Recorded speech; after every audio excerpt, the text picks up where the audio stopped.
نحمد و نصلی علی رسول الکریم اما بعد فاعوذ باللہ من الشیطان الرجیم بسم اللہ الرحمن الرحیم کنتم خیر امت اخرجت للناس تأمرون بالمعروف وتنہون عن المنکر وتؤمنون باللہ ولو آمن اہل الکتاب لکان خیرا لہم منہم المؤمنون واکثرہم الفاسقون صدق اللہ العظیم۔ محترم خواتین و حضرات، ماؤں بہنوں بیٹیوں، امید ہے کہ آپ سب لوگ خیریت سے ہوں گے۔ اللہ پاک ہم سب کے ساتھ عافیت والا معاملہ فرمائے۔ آج کے درس کے اندر میں نے جس بات کو ذکر کرنا ہے وہ یہ ہے کہ ہم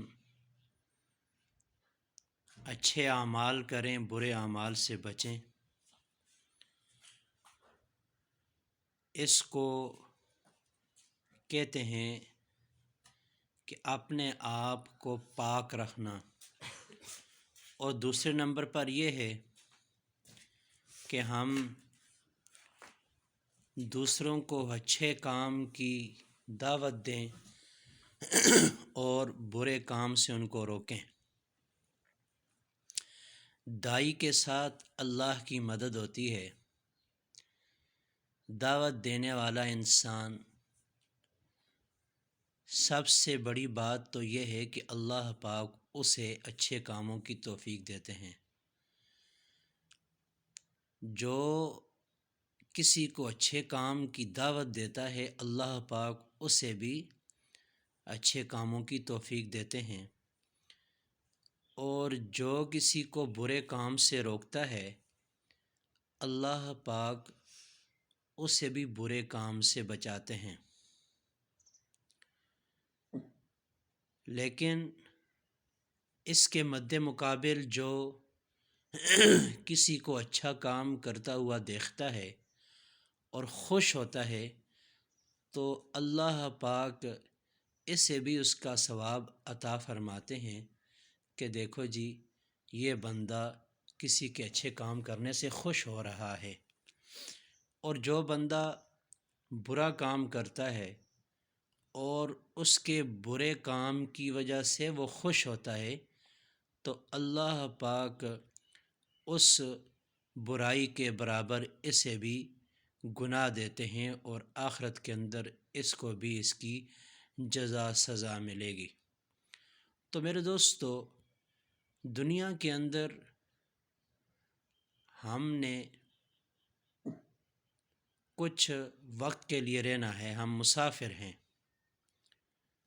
جس وقت یہ ہمارا سفر مکمل ہو جائے گا تو ہم اس زمین کے اوپر سے کوچ کر کے زمین کے نیچے چلے جائیں گے۔ اب زمین کے نیچے تو قبر ہی ہے، تو قبر سب سے مشکل مقام ہے۔ قبر سب سے مشکل مقام ہے۔ جو بندہ اس قبر سے ناکام ہوا تو آگے اس کا سفر ناکام ہے، مشکل ہے، اور جو بندہ اس قبر کے اندر سے کامیاب ہو گیا تو آگے کا سفر، آگے کی منزل اس کی آسان ہو جائے گی۔ تو ہم اچھے کام خود بھی کریں، برے کاموں سے خود بھی بچیں، دوسروں کو بھی اچھے کام کا حکم کریں، اور دوسروں کو برے کام سے بچنے کی دعوت بھی دیں۔ نماز خود بھی پڑھیں، اور اپنے اہل و عیال پر بھی کڑی نظر رکھیں کہ وہ خود بھی نماز پڑھیں۔ اپنے بچوں کو نماز کی تلقین کریں، اور ان کے قرآن پاک کی حفاظت کریں، قرآن پاک ان کو پڑھائیں۔ اگر خود پڑھے لکھے ہیں تو سب سے بہتر یہ ہے کہ خود گھر کے اندر اپنی بچیوں کی تربیت کریں، ان کو قرآن پاک پڑھائیں، ان سے نماز سنیں، ان سے کلمے سنیں، اور ان کو ضروریاتی زندگی کے مسائل سکھائیں، کیونکہ بچپن کے اندر جو چیزیں گٹی کے اندر پڑ جائیں وہ ساری زندگی کام آتی رہتی ہیں۔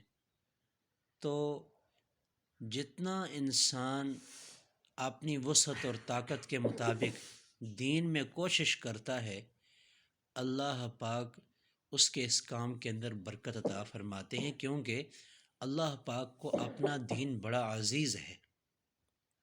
امام الانبیاء سرور کونین رحمۃ للعالمین محمد الرسول اللہ صلی اللہ تعالی علیہ وسلم نے ساری زندگی دین کے اندر دین کی دعوت پر گزاری، اور ساری زندگی اس دین کی خاطر مشکلات پریشانیاں برداشت کی۔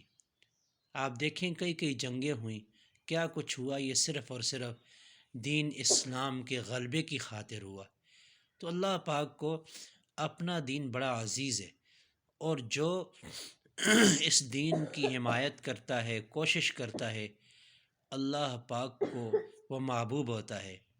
اور جب انسان اللہ اور اس کے رسول صلی اللہ علیہ وسلم کو محبوب ہو گیا، رسول اور اللہ اور اس کے رسول صلی اللہ علیہ وسلم کے ساتھ اس کا پیار ہو گیا، تو یہ پیار اور محبت اس کو کامیابی کی طرف لے جائے گی۔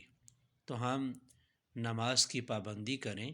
روایات کے اندر آتا ہے جو بندہ نماز نہیں پڑھتا تو ایک بے نمازی کی نوست 40 گھروں پر پڑتی ہے، اور آپ دیکھیں جس گھر کے اندر سارے بے نمازی ہوں، نماز پڑھنے والے نہ ہوں، تو پھر اس گھر کا کیا حال ہوگا۔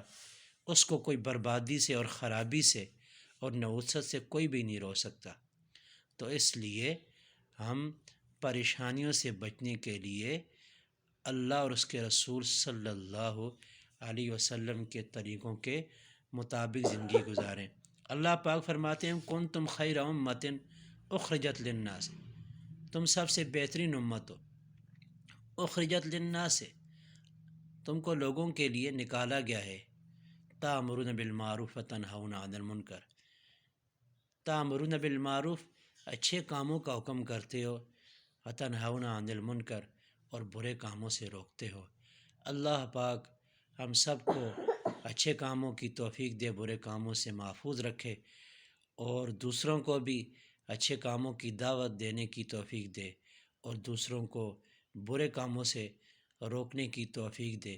اللہ پاک ہم کو لوٹ کی تھوڑ نہ دے، سوائے اپنے کسی کا محتاج نہ کرے، اپنے سوا کسی کے سامنے ہاتھ پھیلانے کی توفیق نہ دے، اور اللہ اپنے خزانوں سے ہماری ضروریات کو پورا فرمائے۔ وآخر دعوانا ان الحمد للہ رب العالمین۔